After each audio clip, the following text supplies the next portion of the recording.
Paz do Senhor para os irmãos, quero aqui dar continuidade. O tópico 3 vai falar o significado da ressurreição de Cristo. 3.1 A ressurreição, uma promessa milenar. Apesar de reconhecer que no mundo antigo não havia quase nenhum conhecimento acerca do destino humano após a morte, diferentemente do que se pensa, o tema da ressurreição não surge pela primeira vez em um Novo Testamento, e sim ainda no Antigo Testamento. O profeta Daniel fala acerca desse assunto pela primeira vez. E muitos do que dormem no pó da terra ressuscitarão, uns para a vida eterna e outro para a vergonha e desprezo eterno. Na realidade, Daniel está profetizando acerca de um tempo futuro, em que o Criador ressuscitará a todos para um julgamento final. Apocalipse 20, 11 e 15. Então nós já estamos vendo aqui que a palavra ressurreição, ela não está falando, não está só direcionada ao Novo Testamento. Lá atrás, no Antigo Testamento, Daniel já fala sobre isso. O que é isso que vai acontecer? É como a gente costuma dizer, que Daniel é o Apocalipse do Antigo Testamento. Porque o que Daniel fala, ele profetiza, são coisas futuras. Tanto é que em um dos versículos, Deus vai falar para Daniel, sele esse livro e não seja lido e nem aberto agora. Por quê? Porque isso não é para coisas agora, é para coisas futuras. É o que não vai acontecer agora, mas sim lá no futuro. Você mesmo não vai ver isso aqui pessoalmente. Você não vai ver. A geração que está aqui não vai ver essa ressurreição, mas só lá na frente vai ver. Então o que Daniel está falando aqui? Quem é esse? É o Senhor Jesus, que ressuscitou dos mortos e que um dia ele voltará, ressuscitará aqueles que estão adormecidos no Senhor, que já morreram, mas confiam no Senhor. E aqueles que também não confiam.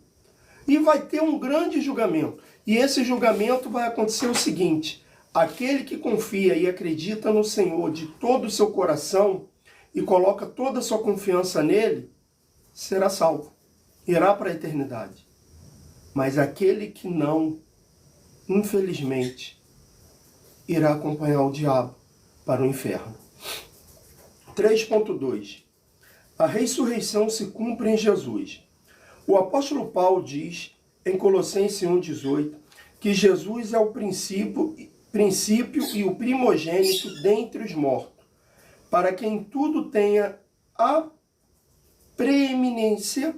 Tal pensamento já havia sido expresso pelo apóstolo em sua primeira epístola aos Coríntios, quando tratou acerca da ressurreição. Mas agora Cristo ressuscitou dos mortos, e foi feito as primícias dos que dormem. Porque assim como a morte veio por um homem, também a ressurreição dos mortos veio por um homem.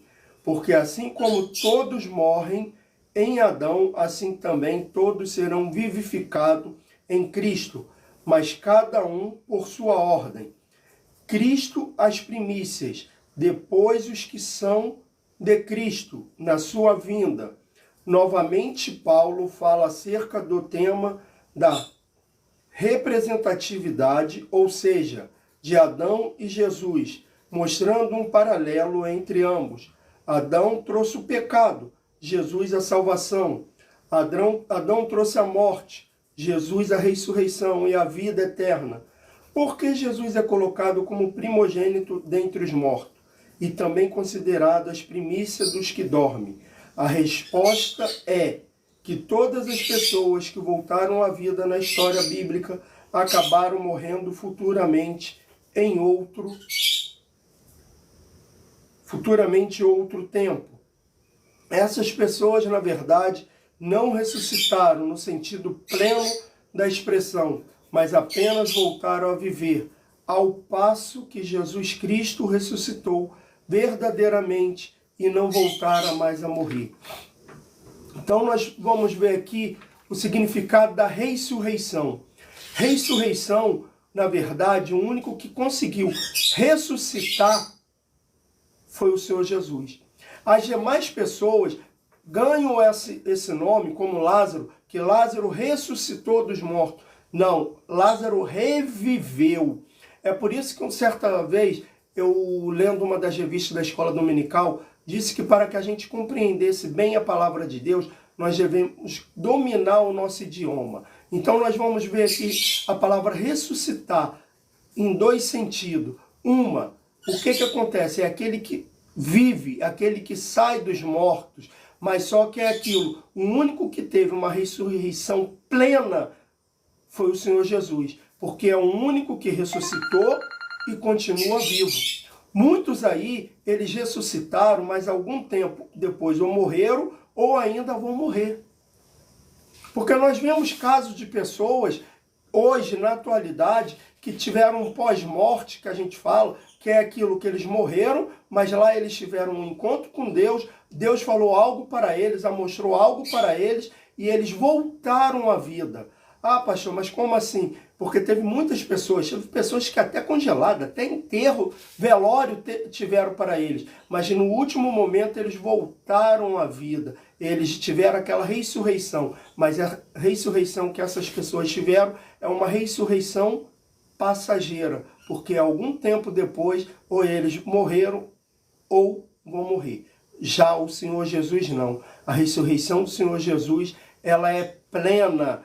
Ele é o único que ressuscitou no terceiro dia e até hoje ainda vive. 3.3.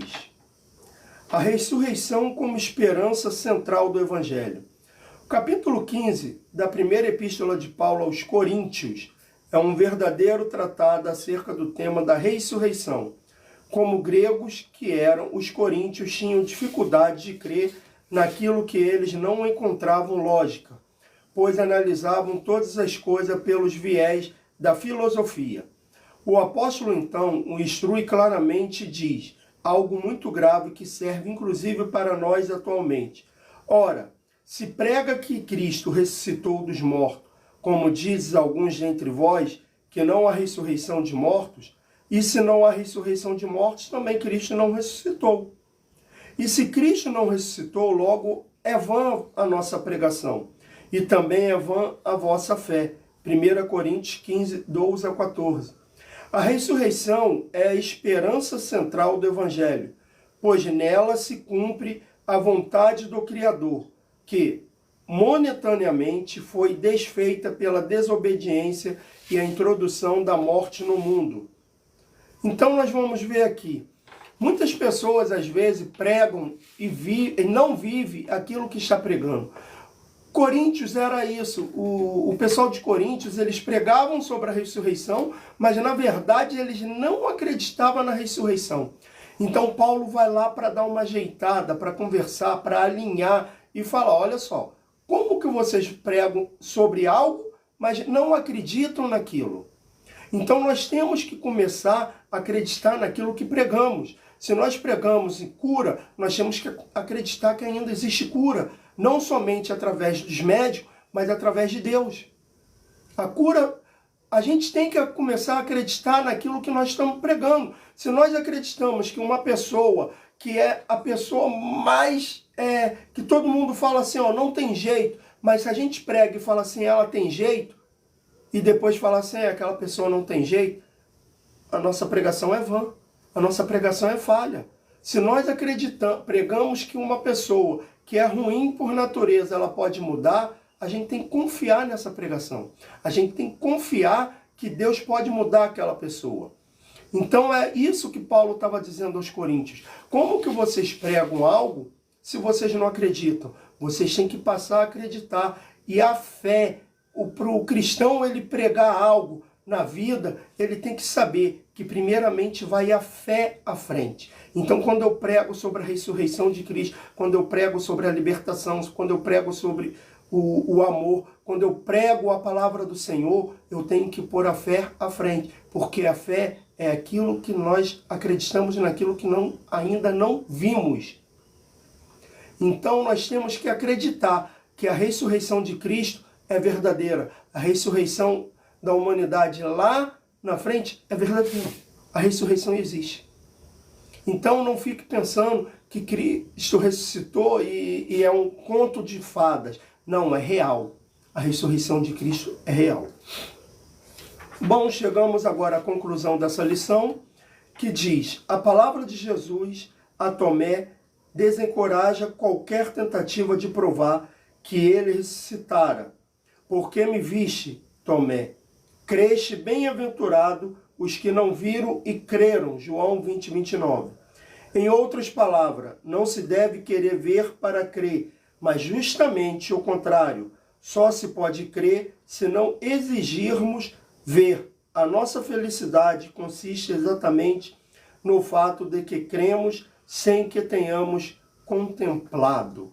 Então eu espero que essa mensagem, essa aula de hoje, toque o seu coração e que o Senhor Jesus continue falando com vocês. O conselho que eu dou para cada um de vocês: medite na palavra do Senhor.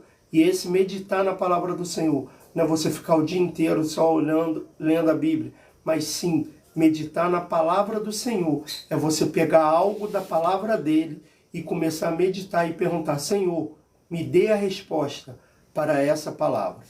Que o Senhor Jesus abençoe a cada um de vocês. Até a próxima live.